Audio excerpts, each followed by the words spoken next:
নাহমাদুহু ওয়া নুসাল্লি আলা রাসূলিহিল কারীম, আম্মা বা'দ।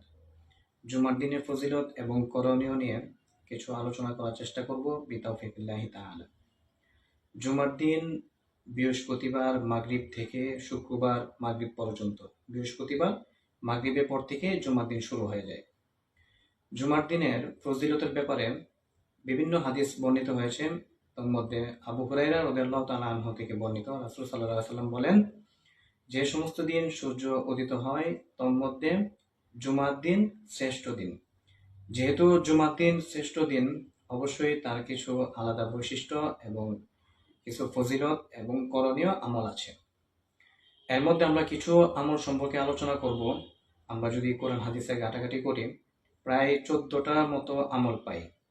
এর মধ্যে থেকে বিতাওফিকিল্লাহি তাআলা কিছু আমল নিয়ে আলোচনা করার চেষ্টা করব। জুমার দিনে সবচেয়ে গুরুত্বপূর্ণ আমল হচ্ছে প্রথমত রাসূল সাল্লাল্লাহু আলাইহি ওয়াসাল্লামের উপর দরুদ প্রেরণ করা। আমরা শুধু জুমার দিনে রাসূল সাল্লাল্লাহু আলাইহি ওয়াসাল্লামের উপর দরুদ প্রেরণ করব বিষয়টা এমন নয়, সপ্তাহে প্রতিদিনই করব, তবে জুমার দিন একটু বেশি করব। রাসূল সাল্লাল্লাহু আলাইহি ওয়াসাল্লাম এক হাদিসে বলেন যে, তোমরা জুমার দিন আমার উপর বেশি বেশি দরুদ প্রেরণ করো, তোমাদের দরুদ আমার নিকট উপস্থাপন করা হয়। তো রাসূল সাল্লাল্লাহু আলাইহি ওয়াসাল্লাম নিকট দরুদ উপস্থাপন করা হয়, যে দরুদ পড়ে তার নাম ঠিকানা সহ অমুক গ্রামের অমুক ছেলে আপনার উপর দরুদ প্রেরণ করেছেন। তো আমরা রাসূল সাল্লাল্লাহু আলাইহি ওয়াসাল্লামের উপর দরুদ প্রেরণ করব। আমরা যে সময় করতে পারি, যদি আমরা বড় দরুদ নাও পারি, অন্তত আমরা সাল্লাল্লাহু আলাইহি ওয়াসাল্লাম সাল্লাল্লাহু আলাইহি ওয়াসাল্লাম সংক্ষিপ্ত দরুদটা আমরা সবসময় পড়তে পারি। দুরূদ শরীফ পড়া এমন একটা আমল আল্লাহ তাআলা এমনভাবে সহজ করে দিয়েছেন যে আমরা চাইলে অজু ছাড়াও পড়তে পারি। এটার জন্য অজু করতে হবে, অনেক প্রস্তুতি নিতে হবে, এরকমটাও প্রয়োজন নেই। আমার চলাফেরা করার সময়, আমি গাড়িতে চড়তেছি বা বাসায় যাচ্ছি বা আমি কাজ করতেছি, মুখে মুখে আমি জিকির করলাম সাল্লাল্লাহু আলাইহি ওয়াসাল্লাম, তো আমার কাজও হয়ে গেল, রাসূল সাল্লাল্লাহু আলাইহি ওয়াসাল্লামের উপর দরুদ প্রেরণ হয়ে গেল। তারপরে দ্বিতীয় আমল হচ্ছে জুমার দিন, অন্য যে দিনে আমরা যাই হোক না হোক, জুমার দিন আমরা ফজর নামাজ জামাতের সহিত আদায় করব। আমরা পুরুষ ফজরের নামাজ জামাতের সহিত আদায় করব। এক হাদিসে রাসূল সাল্লাল্লাহু আলাইহি ওয়াসাল্লাম বলেন, জুমার দিন অন্যান্য নামাজের তুলনায় আল্লাহ তাআলার নিকট অনেক গুরুত্বপূর্ণ নামাজ হচ্ছে জুমার দিন ফজরের নামাজ জামাতের সহিত আদায় করা। তো এটা আমাদের কাছে কঠিন মনে হতে পারে, আমরা সহজ করে নিতে পারি, মোবাইলে অ্যালার্ম দিয়ে রাখতে পারি বা আশপাশে যারা আছে তাদেরকে বলে দিতে পারি যে ফজরের সময় আমাকে ডেকে দিও। ফজর নামাজ আমরা জামাতের সহিত আদায় করলাম। তারপরে একটি গুরুত্বপূর্ণ আমল হচ্ছে জুমার দিন সূরা কাহাফ তেলাওয়াত করা। সূরা কাহাফের ব্যাপারে বুখারী এবং মুসলিম শরীফে বিভিন্ন হাদিস বর্ণিত হয়েছে। তার মধ্যে একটি হাদিস, যে ব্যক্তি সূরা কাহাফের প্রথম 10 আয়াত মুখস্থ করে নিল, সে দাজ্জালের ফিতনা থেকে বেঁচে গেল। আরেক হাদিসে বলা হয়েছে, যদি দাজ্জাল তোমাদের নিকট এসে পড়ে, তোমরা দাজ্জালের উপর সূরা কাহাফের প্রথম আয়াতগুলো পড়ে দিবে, তাহলে তোমরা দাজ্জালের ফিতনা থেকে তোমরা বেঁচে যাবে। অন্য এক হাদিসে রাসূল সাল্লাল্লাহু আলাইহি ওয়াসাল্লাম বলেন, কিয়ামতের দিন যে অন্ধকার হবে, এই অন্ধকার থেকে আমাদেরকে আলো দেবে একটি সূরা, সেটি হচ্ছে সূরা কাহাফ।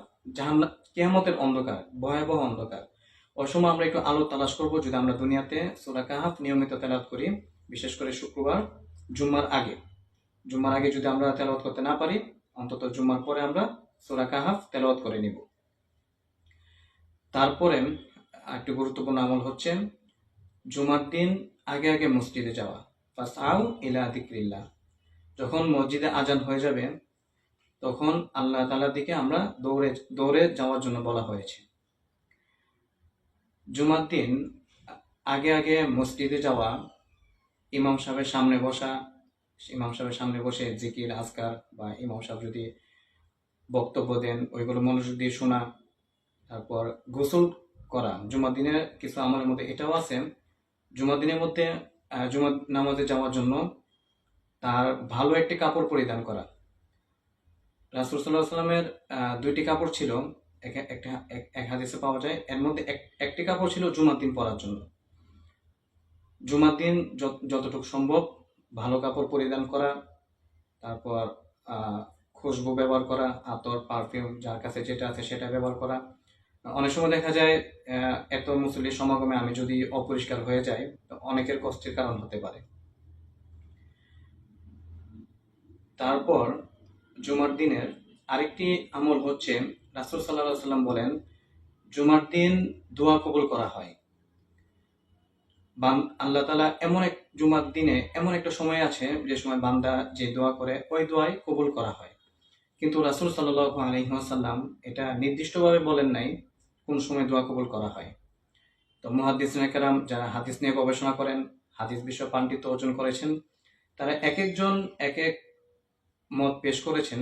তোর মধ্যে গ্রহণযোগ্য মত এটাই পাওয়া যায়, জুমার দিন আসরের পর থেকে মাগরিব পর্যন্ত, বিশেষ করে সূর্য অস্তে যাওয়ার পূর্ব মুহূর্ত থেকে নিয়ে মাগরিব পর্যন্ত দোয়া জিকির আজকারে মশগুল থাকা।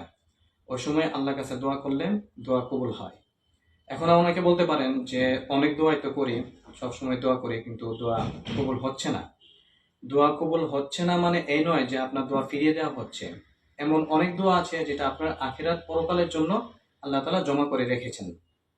পরকালে যখন আপনি গিয়ে দেখবেন আপনার অনেক চাওয়া পাওয়া, যেগুলো আপনি দুনিয়াতে চেয়েছিলেন কিন্তু আপনি দুনিয়াতে পান নাই, এগুলো আপনি পরকালে গিয়ে যখন দেখবেন দোয়াগুলো আপনার কবুল না করে ওই সময় আপনাকে প্রতিদান দেওয়া হচ্ছে, তখন আফসোস করে বলবেন যে কেন দুনিয়াতে আমার দোয়া কবুল করা হলো, দোয়া কবুল করা না হতো, তাহলে আজকে আমি পরকালে নাজাত পেয়ে যেতাম। তো জুমার দিনের কিছু আমল বলা হলো, আমরা সকলে আমলগুলো করার চেষ্টা করব। বিতাওফিকিল্লাহি তাআলা। আসসালামু আলাইকুম।